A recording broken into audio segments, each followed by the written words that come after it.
नमस्कार दोस्तों, आज के हमारे इस वीडियो में हम आपके लिए पुत्रदा एकादशी की व्रत कथा लेकर आए हैं। द्वापर युग में एक बार महाराज युधिष्ठिर ने श्री कृष्ण से पूछा, केशव कृपा करके यह बताइए कि श्रावण एकादशी का क्या नाम है, उसकी क्या विधि है और उस दिन किस देवता की पूजा होती है।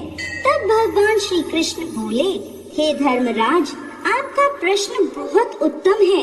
श्रावण एकादशी का नाम पुत्रदा एकादशी है। यह सभी पापों को हरने वाली है। इसमें समस्त मनोकामनाएं तथा सिद्धियों के दाता नारायण भगवान की पूजा होती है। इस समस्त संसार में पुत्रदा एकादशी के समान दूसरा कोई व्रत नहीं है। पुत्रदा का अर्थ है पुत्र देने वाली, अर्थात यह व्रत निसंतान लोगों को संतान प्रदान करने वाला है।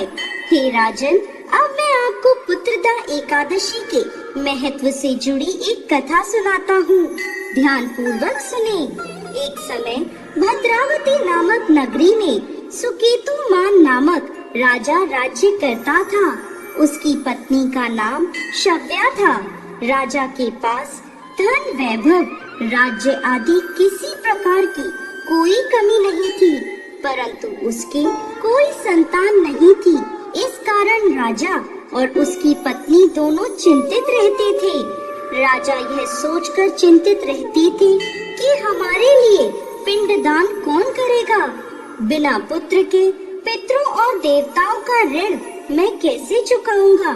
अवश्य ही मैंने पिछले जन्म में कोई बुरे कर्म किए होंगे, इसलिए मेरे पुत्र नहीं हैं।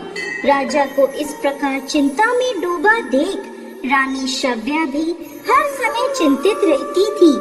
एक दिन राजा चिंता में इतने मगन हो गए कि उन्होंने अपने प्राण त्यागने का निश्चय किया, परंतु आत्मघात को महापाप समझकर वह अपना अश्व लेकर सोच विचार में डूबे हुए जंगल की ओर चले गए। वहाँ अनेकों प्रकार के पक्षियों और पेड़ पौधों को देखते हुए राजा आगे चलते जा रहे थे। वन में राजा ने हाथी को अपनी मादा और बच्चों के साथ घूमते हुए देखा। हिरण को भी अपनी मादा और बच्चों के साथ देखा। इसे देखकर राजा सोच में पड़ गए कि मैंने कई यज्ञ किए, ब्राह्मणों को भोजन कराया, फिर भी मुझे निसंतान होने का दुख प्राप्त हुआ। मैं क्या करूं? ऐसा सोचते हुए राजा आगे जंगल में चलते गए। आधा दिन बीत गया। राजा भूख प्यास से व्याकुल थे। पानी की तलाश में वह भटकते हुए एक सरोवर की तरफ गए। उस सरोवर में कमल पुष्प खिले हुए थे तथा बतखें विहार कर रही थी।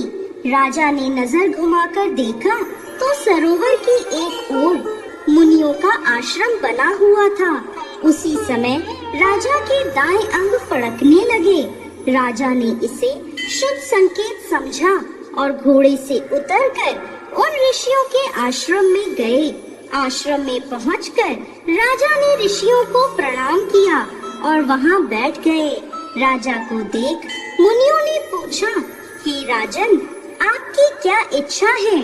राजा ने पूछा, महाराज, आप कौन हैं और यहाँ किस लिए आए हैं?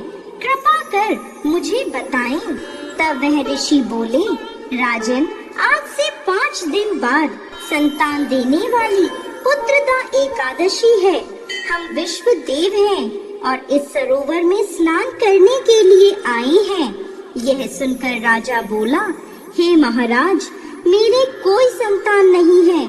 यदि आप मुझसे प्रसन्न हैं, तो मुझे पुत्र प्राप्ति का वरदान दें। यह सुन मुनि बोले, हे राजन, श्रावण मास की एकादशी का नाम पुत्रदा एकादशी है। यह निसंतान को संतान प्रदान करती है। आप अवश्य पुत्रदा एकादशी का व्रत करें और भगवान की कृपा से आपको पुत्र रत्न की प्राप्ति होगी। मुनि के वचनों को सुनकर राजा को संतोष हुआ और उसने महल में जाकर रानी शव्या को सारी बात बता दी। और पुत्रदा एकादशी के दिन राजा और रानी दोनों ने पुत्र प्राप्ति की इच्छा से पूरे विधि विधान से पुत्रदा एकादशी का व्रत किया और द्वादशी के दिन पारण किया। कुछ दिनों बाद रानी शव्या ने गर्भ धारण किया। 9 महीने पश्चात उनके यहाँ एक अति तेजस्वी पुत्र हुआ। वह राजकुमार अत्यंत सुंदर, यशस्वी और प्रजा का पालन करने वाला राजा बना। श्री कृष्ण भगवान बोले, हे कुंती नंदन, पुत्र प्राप्ति के लिए पुत्रदा एकादशी का व्रत सर्वोत्तम है। जो मनुष्य पुत्रदा एकादशी के महत्व को पढ़ते या सुनाते हैं, वह सांसारिक सुखों को भोग कर अंत में स्वर्ग लोक को प्राप्त करते हैं।